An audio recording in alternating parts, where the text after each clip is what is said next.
The Miami Dolphins have not won a playoff game in 2 decades. That's the longest in the league.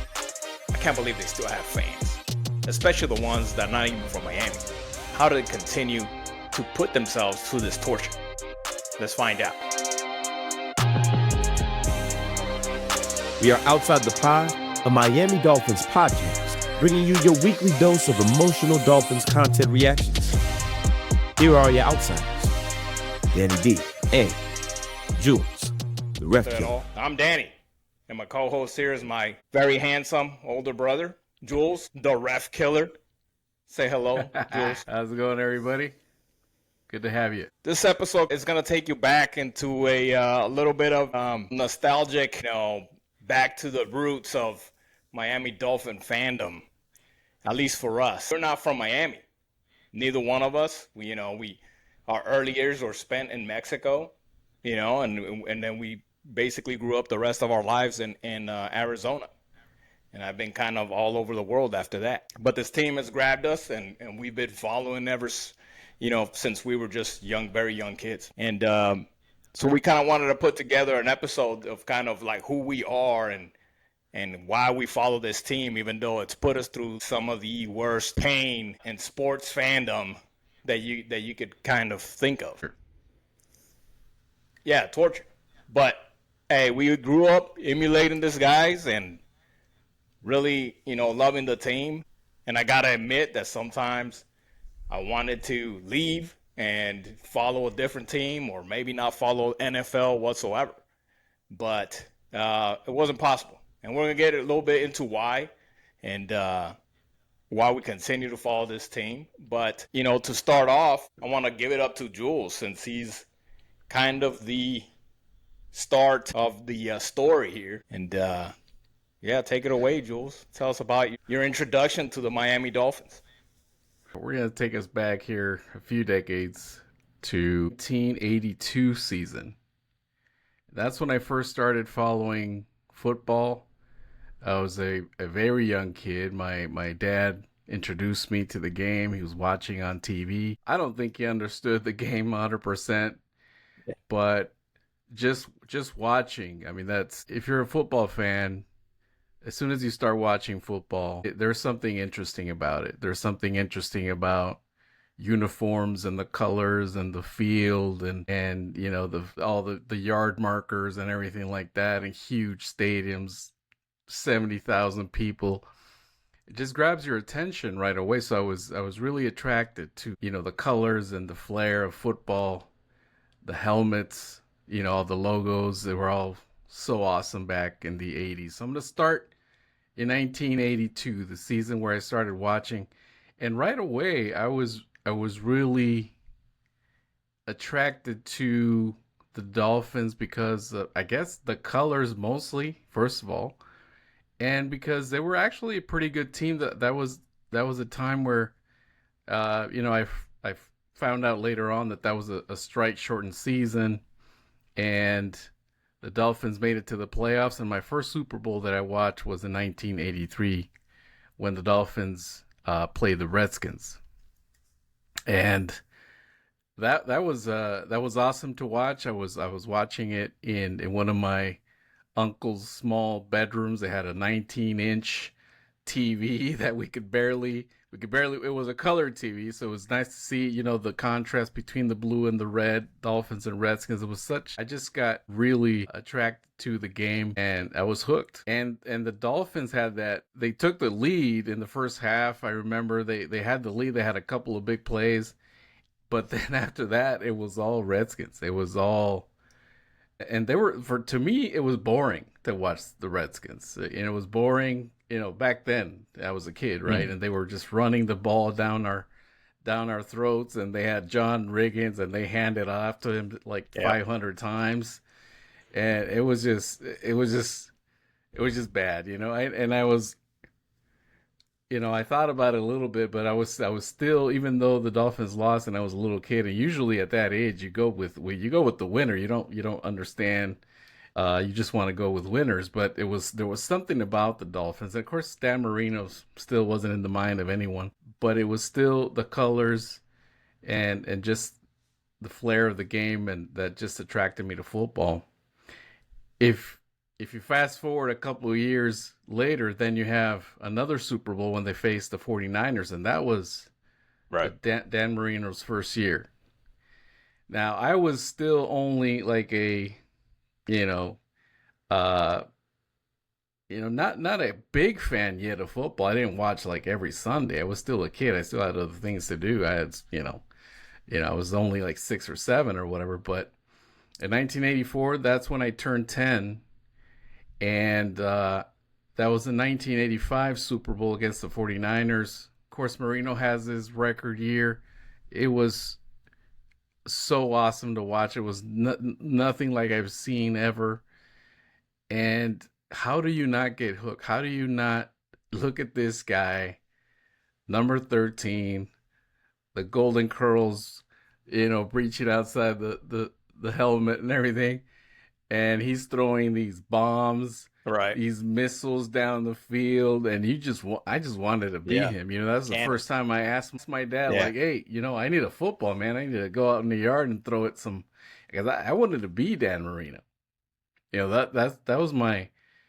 That's like that becomes your dream at that point. You become a fan of the game. You start emulating a player. You hook onto a player, and you say, "Man, I want to be that guy. I want to have that.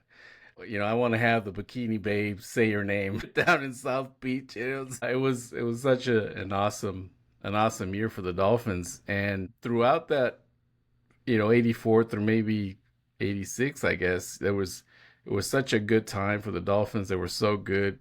Marino's breaking all these records. I think it was the 85 season when we beat the Bears and they were undefeated at that point. It was an awesome time to be a Dolphins fan. And then they were making it to the playoffs almost every year during that time until the late 80s when it just turned upside down a little bit. But the point is being like hooked on the team because it was just so fun to watch. It was so different to see Dan Marino just flinging it down the field. That was so awesome to see. And it was must see TV for me. But Right. that was back then. I'm an old man, and that was before your time. But I'm interested to see, like, if we fast forward to the late '80s, early '90s, how did you do it, man? Like, Marino's already established. Yeah. We suck probably, during that time. So how was it for you? Well, I think you're right. I think 89-ish when I came into the fold into the maybe 1990 season. I think they were fluttering a little bit, right? But mostly, like you said, like you started, right? Oh, the colors as a kid, I love the bright, Miami style colors that they were wearing, and of course, me being the little brother that I am. I just wanted to emulate you growing up. So, you being a fan, the first fan really in the family of NFL football and the team. And I just followed that, right? And then, of course, Dan Marino was just an easy pickup. And like I said, in 1990, when I came to the fold, the team was going on all cylinders. When at first it became, oh, the colors are nice. My brother likes it, so let me watch too. Became, hey, let's go to the yard and pretend that I'm Dan Marino, pretend that I'm, Louis Oliver, pretend that I'm, Brian Cox, whatever it may be. But in the 90s, when they went like 12-4, they were doing pretty good. I got vivid memories of those days. And, great game against the Eagles that year. I know they lost in the playoffs. They had a great year. Shula was the coach still. Marino was probably in his prime around the early 90s. And he was just dicing everybody, I just fell in love. What else can I say? In the mid 90s, that was the story. Right? Yeah, and 1990, that's when they went 12-4, but after that it was sort of a step back. I remember the defense regressing a lot. I remember the success that a lot of the teams, especially in the running game, had against us, the Thurman Thomases and all those guys, they were tearing us apart. I remember one game. I think it was in the early to mid '90s. Thurman Thomas in that screenplay. Do you remember this? Like Jim Kelly screen Yep. pass to Thurman Thomas for like 760 yards. You know, that was, Yeah. I mean, that's when I wanted to break shit. You know, you know, you had so many of these things going on, but you remain a fan still because you have this guy Dan Marino, you know, probably the best passer ever. And you always had hope. You know, you always had hope because he had the golden arm. You know, you never knew what was gonna happen. You never knew when he was just gonna let it fly, and there it is, a 75-yard touchdown pass. And it was just must see TV for me every Sunday. It was just something magical to me. I can never, even if I tried, even if watching these defenses just, you know, stumble and things like that, I could always count on Marino just to give us a show and give us hope year in and year out. Yeah. I mean, absolutely. And like I said before, right? The squad in 1990, where I came in, it was pretty good. But I mean, they had some ridiculous players after that they just, they were doing pretty good moves in free agency with like Keith Jackson and Trace Armstrong. You remember those days? Also in the 90s, just some really good players that were like all pro players. And then we had receivers like OJ McDuffie, Urban Fryer. Oh my God, bro. He used to, save us game, save us from many games, just catch some great deep passes. I know there was a Yeah. year there where Lamar Thomas was making some crazy passes. He was just like a nobody, and all of a sudden he caught three touchdowns in one game, and then the second half, I think it was the 1996 season. It was, yeah, he went off and just caught like, I don't know, like 10 touchdowns in like the second half. And it was, so, and it was just so easy to continue to root for these guys. They had a different mentality. The defense was always strong, and of course, once very Oh sorry, yeah. Don Shulton left, and we had, we got Jimmy Johnson. He focused a lot on the run and on the defense. And it just, You mean the defense was always strong, super strong. Jason Taylor came around, you know, you know, Terrell Buckley, free agency, Sam Madison. I mean, how can you not? I mean, why did we not win a Super Bowl? But it was so easy to love because these guys were killers. I'm missing somebody. Who am I missing? Zach Thomas. Just an animal on the field. Short, yeah, quick. How many interceptions did this guy catch for, a pick six? for a Like touchdown freaking four of them in his career, like from a linebacker. Crazy, man. from a So short they linebacker. made it so easy to love the team and love the game. Like I said, coming up, not knowing too much of the United States from Mexico, and just going straight into the Miami Dolphins, really, before we even know how to speak English, really, we were there, and it was just easy. And now we're just football fans for life. What you got? Yeah, yeah, man. Well, your Arizona roots bled in there because you said Lute Olson instead of Don Shula, but that's fine. I know what you meant. Yeah, by the way, listeners, Lute Olson is a basketball coach in Arizona. We're big fans of the Arizona Wildcats, but very Oh sorry, yeah. Don Shula. I am very sorry, man. May you rest in peace. But yeah, yeah. The I don't think that. winningest coach, yeah, my Mexican is showing too. Don Shula. Yeah, right. I don't think Don Shula would mind being called Lute Olson. I mean, that's Right, a big time another Hall of legend, right? Famer. The Hall of Right. Famer Lute Olson. Yeah, man. And then the other thing, it was so easy, I would say, coming up in Arizona and in northern Mexico, it would have been so easy to just leave Dolphins fandom. Do you know what I mean? Like, there were so many opportunities. We could have just jumped to another team because we Yep. don't have ties to South We didn't Florida. We have don't have ties to Miami, correct? Right. And so there are other sports and stuff. I remember in Mexico when I wanted to play football and people wanted to play baseball and other sports, and they look at me like I'm fucking crazy. And, and so it was just, it could have been really easy to just leave the team, and then the Cardinals came to town.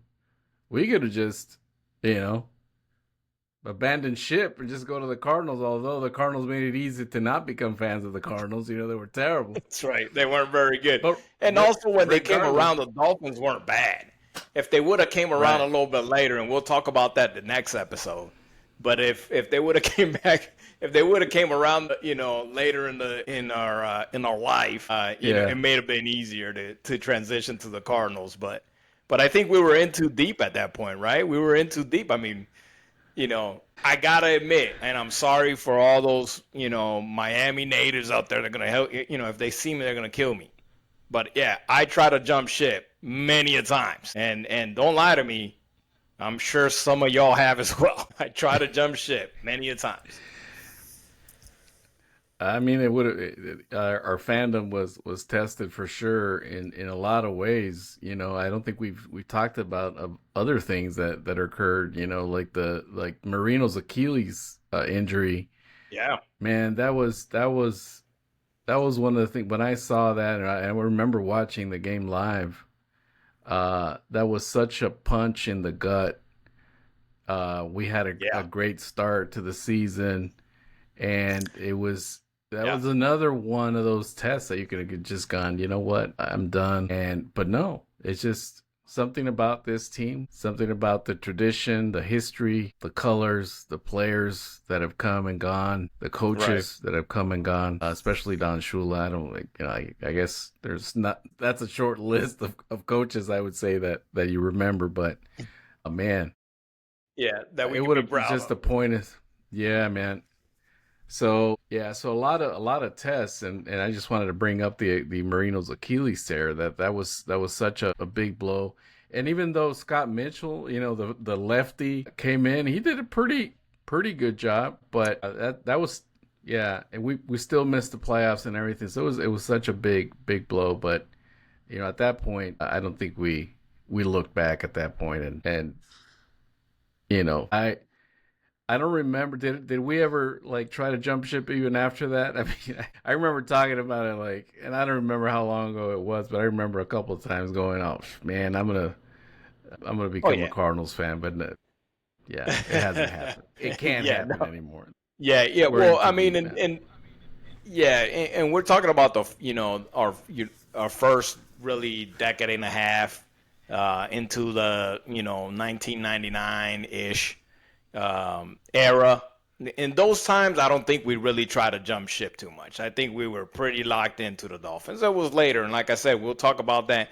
I don't want to ruin the next episode that we got planned for you guys, but we'll talk about some of those feelings that are opposite of what we talked today. Just I was in euphoria with this team in the 90s. And going back to Dan Marino's Achilles injury again, yeah, absolutely. I remember. And I was just a young kid. 1996, I was probably like in seventh, eighth grade. Um, yeah, I mean, he was it 96 or 90? No, 93, right? 93, I think. When he tore his 93. Achilles, Anyway, yeah, regardless, I was a young kid, but I remember watching the game and, probably together with you and just being distraught, man.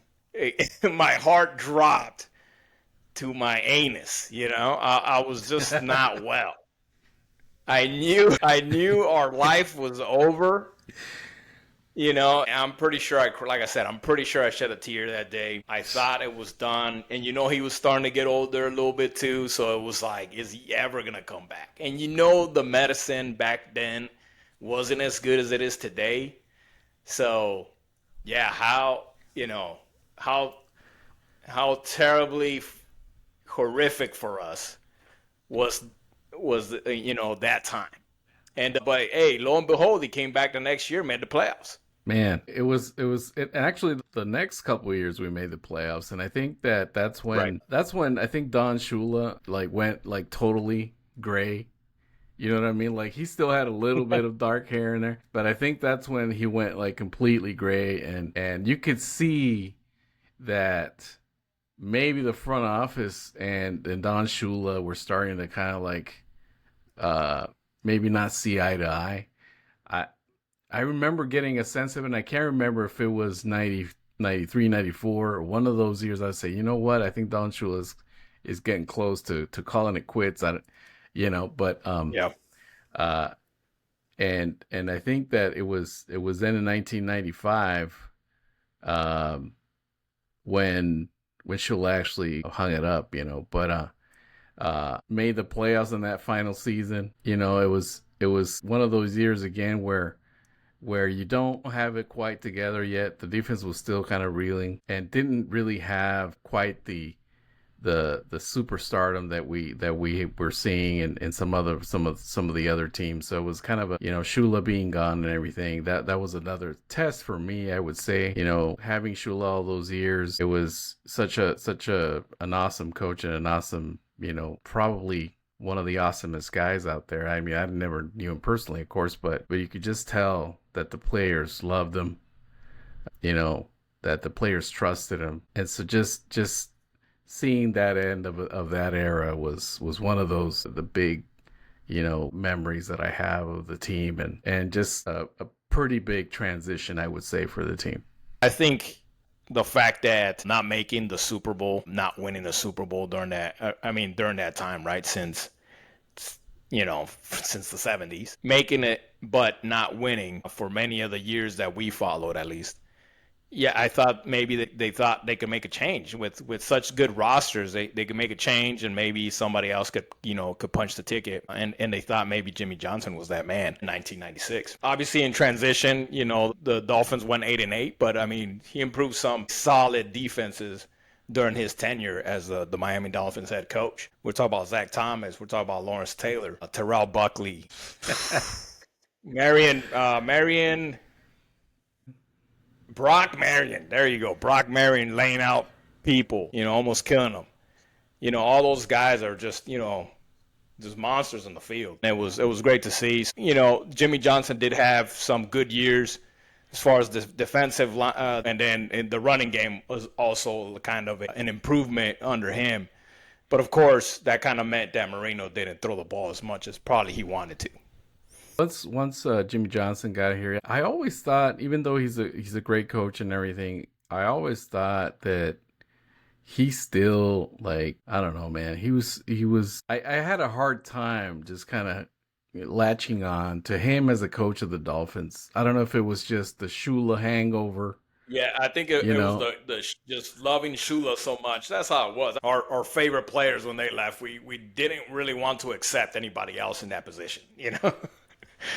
Right. Yeah. But I think that what Jimmy Johnson did do for the Dolphins was improve, kind of like, we were unbalanced with Shula, I would say, offensively for most of his tenure, right? There was a couple of years where he had, great defenses, especially in the early 80s when he had the killer bees, but Jimmy Johnson kind of tipped it over to the other side, I think, with the defense. Bringing Zach Thomas was huge for us. I remember drafting him and thinking, wow, how's such a small player going to be an impact for the Dolphins? But immediately impacted this team and the way that we played defense. And yeah, you're right about having, some of the stars that we had on defense with Jimmy Johnson coming in. I thought that was awesome to see.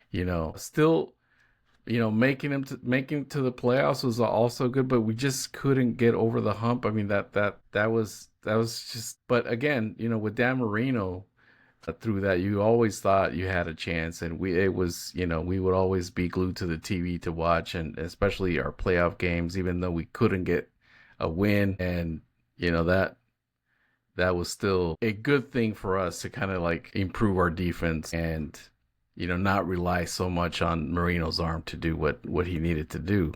That's what I think that Jimmy Johnson brought to the team. But like I was saying, with Jimmy Johnson, I still felt like I had a lot of hangover with Don Shula. I still wanted to see Marino do some great things, but I think Jimmy Johnson was kind of trying to steer away from what Dan Marino brought to the team, I would say, and relying on him as much as they did back then. Yeah, I mean, totally agree. And I think, everybody would probably say the same. Any analyst would probably say the same thing. But, I mean, again, you touched on it. Still had some great teams. Still had some playoffs. Couldn't push it through. 1998, they did pretty well. I mean, they had some wars against Doug Flutie and the Bills that year, to include the playoffs, where it was a solid game. It was back and forth with Marino and Flutie, and obviously Marino was able to, and the Dolphins were able to take the dub, and then ended up losing to Denver Broncos after that. But I mean, that was probably the closest they had been, I think, in a while. And it was sad to see the Don Shula, slash Marino kind of, era. And we got Jimmy Johnson and Marino, and then, it kind of snowballed from there. As Marino got older, of course, and we knew the last, 97, really 96, if not before that, 97, 98, I was always nervous, those years, that Marino might be like, hey, I'm done. Because, I mean, not too many play that long, especially Marino, who you knew wasn't a mobile quarterback. He had to rely on his big brain and his arm. And so we knew it was coming from probably, like I said, 96 on. I thought I would get nervous every season end. I'd be like, oh shit, is he gonna come the next year, or we got to deal with Bernie Kosar, or whoever, and again, that's kind of a forethought, into the future here with us. So, but yeah. A Bernie Kosar sighting, right? Yeah. Then 1999 came along, man. Like, what can I say about 1999? The last season we saw Marino. It was just, man, that was such a, for me as a fan of Marino, and somebody I kind of looked up to when I played football growing up, trying to emulate him and everything like that. It was such of course, a sad feeling, but you can't help but just to feel proud of what he did, of what he accomplished. He never got back to the Super Bowl, and so those kinds of things just brought so much emotion to me as a fan, and just wanting him to have a shot at the Super Bowl, never getting it, is one of those imperfect stories, and yet Right. and he gave you so many satisfying memories, so much excitement, that I don't think if Dan Marino wouldn't have been a quarterback for the Dolphins, I don't think I would have remained a fan, to be honest. No. I think he was that one player that did it for me, and made me remain a fan all these years, even after him being gone. Yeah, long gone. But yeah, yeah, exactly. So yeah, that 99 season and his farewell, that was heartbreaking. But again, like I was saying, just very proud of what he did, and what the memories, and a very unique quarterback, a very unique arm, a very unique style and flair, that I'll never Right. forget that, man. I'll never forget what he did for me as far as being a fan of the game and a fan of the Dolphins. So, and then Right. I hate to even mention that in the same breath as Marino's farewell, but that loss to Jacksonville, one of the lowest points for me as a fan. But it was such a watching it, and we watched. I remember watching it. Yeah, I remember watching it from beginning to end. We stuck it out. We watched every Stuck it friggin' out, Brunel yeah. pass. Just, Right? just- Wasn't it Mark Brunel at quarterback? yeah, yeah, yeah. Jeez, I mean, Absolutely.